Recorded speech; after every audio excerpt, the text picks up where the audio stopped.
To be fair, though, the Islamic Republic has been more successful than anybody to create an anti-Israeli coalition that lasted longer than anyone else's anti-Israel coalition. Up until recently, though, where Israel just went in and took out all their main commanders. But they Well, lasted longer than other people. Yeah. yeah, they have lasted, and you're right. And it's not just it's to be honest about it, it's just to keep killing their.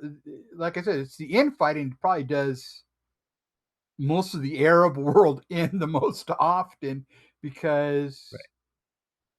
of the fact that no, I'm going to be the leader. No, I'm going to be the leader. I mean, even Khomeini couldn't weld Shia Islam into one Mhm. massive. Nasser tried, failed. He tried with the Sunni and failed. It's the whole region is like reading a really bad telenovela script of who backs. You can literally the script reads who backstabbed who. Mm. It is really scary reading at times. Right. This is why liberalism eventually always wins, because its enemies self-destruct in the Part of long it term. is, yeah, long term they'll self destruct, but most of the time, liberalism tends to, and I'm talking classical liberalism, not leftist Yep. liberalism, Yep. Yep. tends to win because it emphasizes personal responsibility, personal freedom Right. above all else. And when you do Exactly. that, I mean, that's the reason why a lot of people immigrate from the Muslim world to the United States to Europe is because they're tired of the authoritarianism. They're tired of the rules. Um, Right. I just recently posted a video, or at least a link to the video, showing where Muslim imams were complaining that Muslim youth were leaving. They were leaving Islam. They were becoming atheists, or worse yet, they were becoming Christians or Jews. Right. Actually, 2 points. First of all, regarding freedom, a lot of people still don't understand that liberty, individual liberty, is not just a beautiful thing that we want because it sounds nice. Liberty brings prosperity, and I know that a lot of people don't find that interesting, but it's a really important thing to understand. Individual liberty and economic liberty brings prosperity, and that's why liberty makes a society stronger. With regards to Muslims leaving Islam, I was thinking that even though it might be true that some Muslims are, are, because Joseph, when you were not here, we were talking about whether or not we could trust all Muslims who are condemning, for example, the Sydney attacks, right? Yeah, Yeah. I under. Yeah, no, trust me, I get it because I can't remember what it's called now. I'm not sure if it. I think it's Taqiyya? Kit.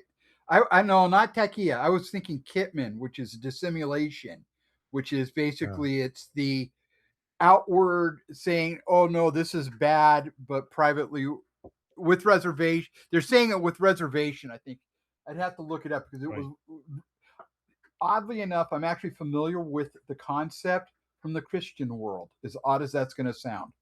If you're Right. I'm an ex-JW, Jehovah's Witness, and they Mm, have a little something called Theocratic Warfare, which basically says you can lie if it's to protect the religion, if it's to protect the kingdom, all of the Jehovah's Witnesses, etc. that's Taqiyya in Islam. That's the whole purpose of Taqiyya in Islam. That's the reason why I understand it is because I grew up with that particular Uh, theological quirk as a kid. That's the reason why I understand it so well in Islam. I know exactly what it is and how it works.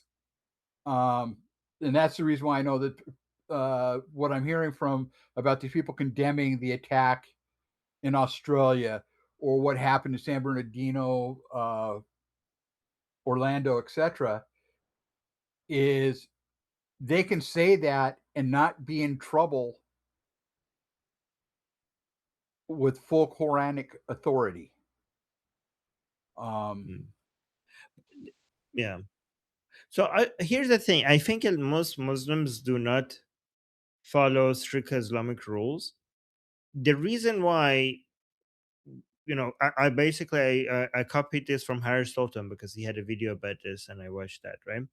And I think it's more a matter of survival rather than following Islamic doctrine regarding when to lie, because it's just basically, if you are a Muslim in the West, these are the things you need to say to just be accepted. And so it's a matter of survival as a minority in the West. That's what, like, it's a more of a survival tactic rather than following a religious teaching, right? But I mean, the effect is the same Well, I because we was going to. cannot know the intention. It cannot be trusted. Yeah, go on. Oh, I'm. As a matter of fact, I'm looking this up right now because Greg Davis put this into perspective, and I'm pulling up the article that it was in.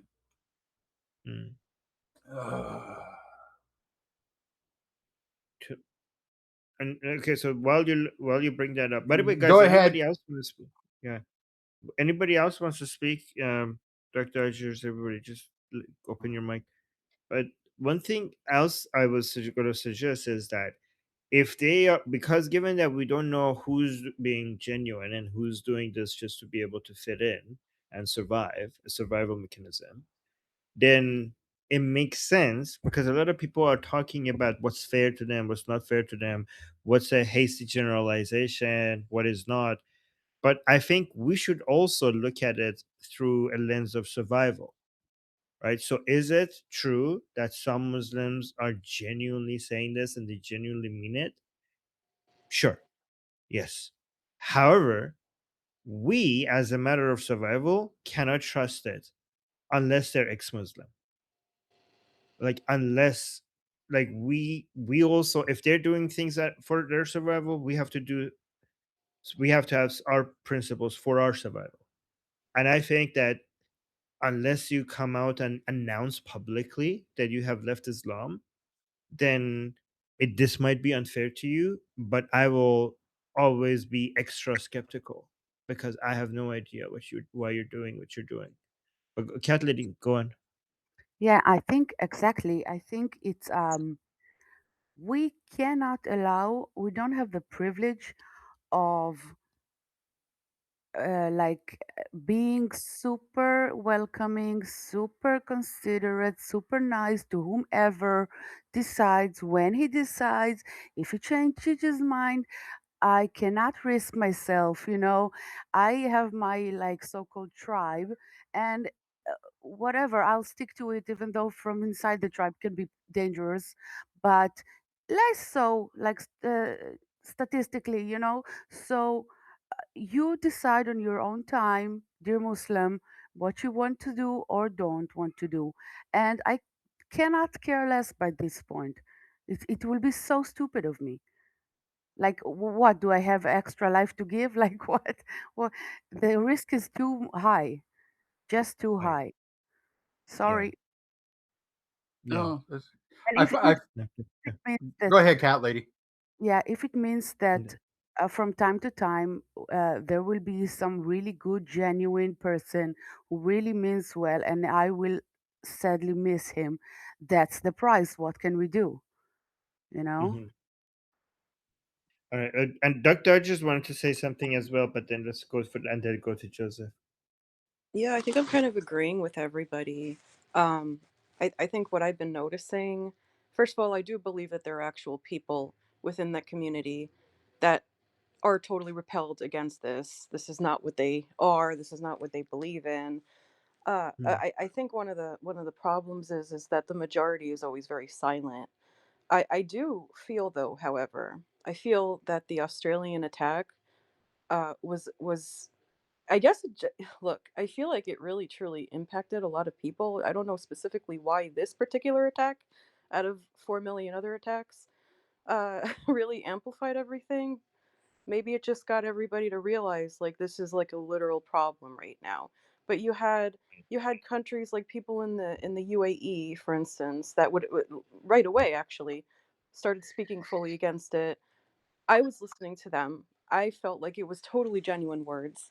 They are totally they don't agree with what happened. They were condemning it, and there aren't as a lot of voices on that. So that's why people just have a hard time believing, or they're going to automatically assume that you're just like Taqiyya. And it's also what we've been noticing as well, that if you try to have a conversation or try to like open up that discussion, you automatically get shut down, or there's like some form of defense, automatic defense, or like, oh well, you did this though, and this happened over there, and America did that. And it's like, shut up. Like, I'm actually trying to have a conversation with you, like person to person right now. Stop freaking deflecting and bringing up four other topics when I'm trying to talk to you and pinpoint this specific topic as to why I feel I have an actual discomfort with it, and why a lot of people, even silently, and that's what it is, a lot of people are quietly questioning what the hell is going on and why they feel like they're not able to speak up because you keep getting felt like you're getting shut down. So I think they need like a whole revamp, like the whole community needs like a revamp when this kind of stuff happens, because it looks pretty bad right now. Well, it does, and here's a way to look at it. This is a specific. Is actually what it turned out was it wasn't Greg Davis. It was actually a gentleman by the name of Mervyn Hiskett. He wrote a book called "Some to Mecca, Turn to Pray," worth reading. He goes, a problem concerning law and order with respect to Muslims in Dar al-Harb, which is the house of war, basically the West, arises from ancient Islamic legal principle, that of Taqiyya, a word the root meaning of which is to remain faithful, but which in effect means dissimulation. It has full Quranic authority, 92:17 and 49:13, and allows the Muslim to conform outwardly to the requirements of un-Islamic or non-Islamic government while inwardly remaining faithful to whatever he conceives to be proper Islam while waiting for the tide to turn. Uh, Volume 4, Book 52, number 269, narrated by Jabir Bean. That's exactly what Muhammad did, by the way. Yeah, well, Abdullah said, the Prophet said, war is deceit. Now, and this is to address Duck Dodger's comment. Historically, examples of taqiyya include permission to renounce Islam itself in order to save one's neck or ingratiate oneself with an enemy. It is not hard to see that the implications of taqiyya are insidious in the extreme. They essentially render negotiated settlements, and indeed all voracious communication between Dar al-Islam, those who follow Islam, and Dar al-Harb, impossible. It should not, however, be surprising that a party to a war should seek to mislead the other about its means and intentions, and that's the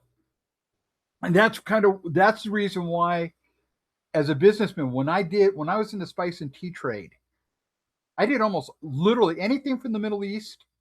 I actually did through Israel, because too often, if I had gone to other Muslim nations, I could have gotten screwed over and I would have had no legal recourse because I wasn't a Muslim. Hmm. And that's what Sharia law does. And the reason why I operated almost exclusively out of Israel was I knew I wasn't going to get screwed over.